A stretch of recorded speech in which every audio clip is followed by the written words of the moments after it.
बंधुगण, हिंदू धर्म रे दीप जलाइबाक नहीं अनेक प्रकार धार्मिक महत्व सब रही अछि।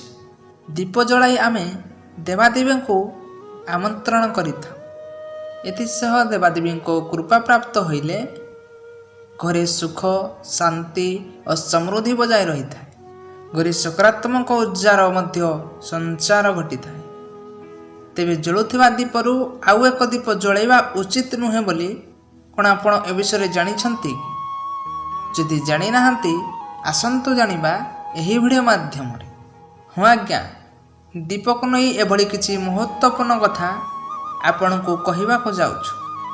तेबे गोटिए दीपरू आउ गोटिए दीप जलाइबा उचित ना अनुचित आसंतु जानिबा।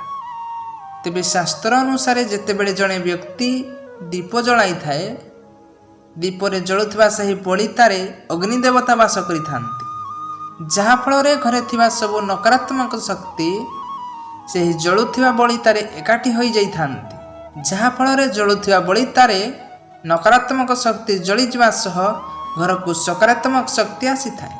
हेले जदि सही जलुथिबा दीपरू आउ गोटिए दीप लगाइबा, ताहले प्रथम दीपर बलितारे एकाठी होई रहिथिबा नकारात्मक शक्ति अन्य एक बलिता को चली जीवो।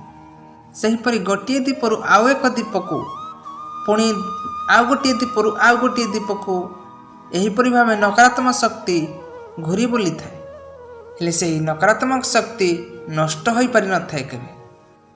तेबे जदि जणे व्यक्ति अन्यर जलुथिबा दीपरू अग्नि आनी निज दीपरे जलाई थाए, तेबे सेही व्यक्तिर जीवन रे अनेक प्रकार समस्या आसी थाए।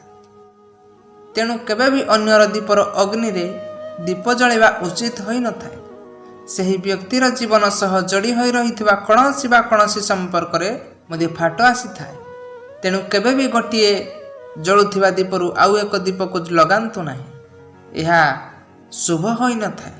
तेबे एही कथा को लोके केते मात्रा रे विश्वास करिवे ताहा सेमानक धार्मिक भावना पर निर्भर करिथाए। जदि वीडियोटी भल लागि थाए आम वीडियो को लाइक करंतु। जदि आम चैनल को नुआ करि आछंती एबे ही आम चैनल को सब्सक्राइब करि दियंतु।